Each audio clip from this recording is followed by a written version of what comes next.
Assalomu alaykum. Bugun dasturimizda AQSh Rossiya bayrog'i ostidagi kemani qo'lga oldi. Rossiya deputatlari Oreshnik bilan Yevropaga zarba berishga chaqirdi. AQShda immigratsiya xodimi ayolni otib o'ldirdi. Tramp Rossiyaga qarshi do'zax sanksiyalariga yashil chiroq yoqdi. Endi esa batafsil. Rossiyadagi hamyurtlarimiz diqqatiga. Agar sizga patent, registratsiya, продление, уведомление, NN, pasport perevod, deport zapretni tekshirish va boshqa shunga o'xshash barcha turdagi huquqiy hujjatlar kerak bo'lsa, ushbu raqamlarga bog'laning. Do'stlarimiz bir necha yillik tajribaga ega. Xizmatlar ishonchli va kafolatlangan. Murojaat uchun hoziroq ekrandagi raqamlarga qo'ng'iroq qiling. WhatsApp, Telegram, Imo messenjerlarimiz doimo aloqada. AQSh Rossiya bayrog'i ostidagi kemani qo'lga oldi. AQSh Venesuelaga aloqasi bo'lgan Marinera nomli neft tankerining qo'lga olinganini e'lon qildi. Ushbu tanker Atlantika okeani bo'ylab 2 haftadan ortiq davom etgan qidiruvdan so'ng nomini o'zgartirgan va Rossiya bayrog'i bilan niqoblangan. Bu haqda BBC xabar berdi. Bella bir nomi bilan tanilgan tanker Shimoliy Atlantika hududida AQSh federal sudi bergan order asosida qo'lga olingan. Uni AQSh sohil qo'riqlash xizmati kemasi kuzatib borgan. Xabarda aytilishicha, tankerning qo'lga olinishi AQSh Adliya vazirligi, Ichki xavfsizlik vazirligi hamda Mudofaa vazirligi bilan muvofiqlashtirilgan holda amalga oshirilgan. AQSh prezidenti farmoniga muvofiq, Amerika sanksiyalari ostidagi hamda G'arbiy yarim sharning xavfsizligi va barqarorligiga tahdid soluvchi kemalarga qarshi choralar ko'rilmoqda, deyiladi xabarda.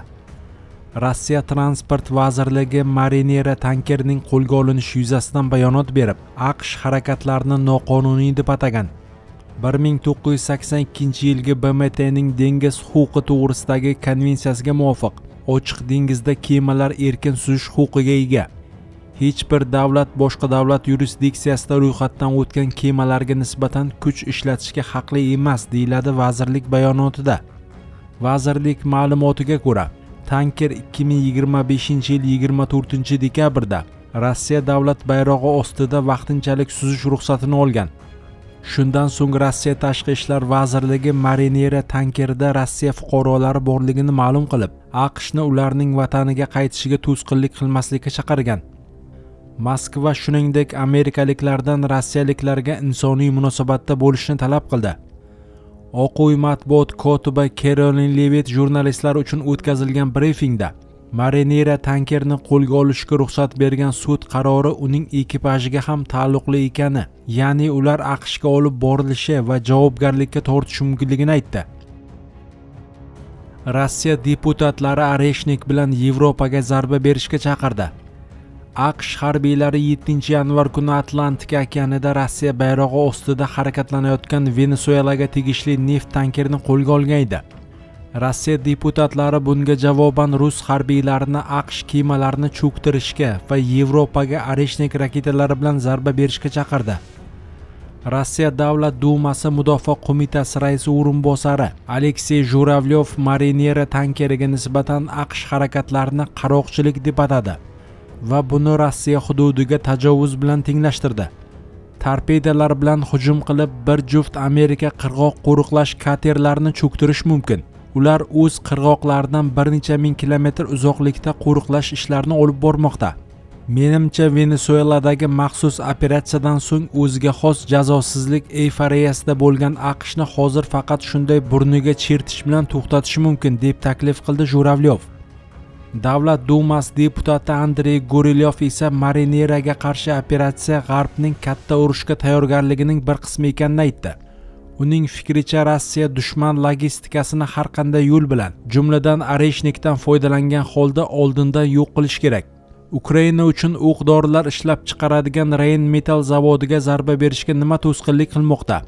Hech narsa xalaqit bermaydi. Shunda o'q-dorilar tugaydi. Bizga barcha kanallarni yopish uchun siyosiy iroda kerak, dedi Gorilyov. AQShda immigratsiya xodimi ayolni otib o'ldirdi.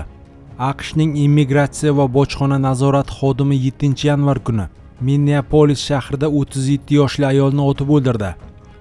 Rasmiylar voqeani o'zini himoya qilish harakati deb baholagan bo'lsa-da, shahar meri buni ehtiyotsizlik deb atadi. Bu haqda BBC xabar berdi. AQSh ichki xavfsizlik vazirligi halok bo'lgan ayol Reni Nikol Gut ekanini, u immigratsiya xodimlarini mashinasi bilan bosib ketishga uringanini da'vo qildi. Biroq Minneapolis meri Jacob Frey bunga qarshi chiqdi. U buni xizmat vakolatidan ehtiyotsiz foydalanish ekanini aytib, oqibatda bir inson halok bo'lganini ta'kidladi. Mer haqoratli so'zlar bilan immigratsiya xodimlarini shaharni tark etishga chaqirdi. Oq uyning noqonuniy migrantlarga qarshi mamlakat bo'ylab olib borayotgan reydlari doirasida yuzlab immigratsiya xodimlari Minneapolisga joylashtirilgan. Guvohlar tomonidan ijtimoiy tarmoqlarda joylangan videolarda mahalliy vaqt bilan soat 10:25 atrofida sodir bo'lgan otishma lahzasi aks etgan. Turli rakurslardan olingan kadrlarda to'q qizil rangdagi avtomobil Minneapolisdagi turar joy ko'chasini to'sib turgani ko'rinadi. Yaqin atrofda huquq-tartibot idoralari mashinalari ham bo'lgan. Immigratsiya xodimlari yo'lda to'xtab turgan avtomobilga yaqinlashib, rulda o'tirgan ayoldan mashinadan tushishni talab qilgan. Agentlardan biri haydovchi tomondagi eshik tutqichini tortgan. Yana bir xodim esa avtomobilning old qismida turgan. Videoda xodim avtomobilga qanchalik yaqin turgani yoki mashina uni urib yuborgan yo'qligi aniq ko'rinmaydi. Agent avtomobil harakatlana boshlaganida o'q uzadi. Videoda 3 marta o'q ovozi eshitiladi. Avtomobil esa boshqaruvni yo'qotib, ko'cha bo'yida turgan mashinaga borib uriladi. AQSh prezidenti Donald Trump Truth Social ijtimoiy tarmog'idagi postida immigratsiya xodimi shafqatsizlarcha bosib ketilganini yozdi. Uning tirik ekaniga ishonish qiyin, ammo hozir shifoxonada davolanmoqda deb yozdi u. Tramp Rossiyaga qarshi do'zax sanksiyalariga yashil chiroq yoqdi. AQSh prezidenti Donald Trump Rossiyaga qarshi yangi sanksiyalar haqidagi qonun loyihasiga yashil chiroq yoqdi. Bu haqda bugun 8-yanvar kuni mazkur tashabbus muallifi, respublikachi senator Lindsey Graham X ijtimoiy tarmog'ida ma'lum qildi. Ovoz berish chog'ida kuchli ikki partiyaviy qo'llab-quvvatlashga umid qilaman. Balki bu hatto kelasi haftadayoq sodir bo'lar deb yozdi senator. Uning bildirishicha, bu o'z vaqtida bo'ladi.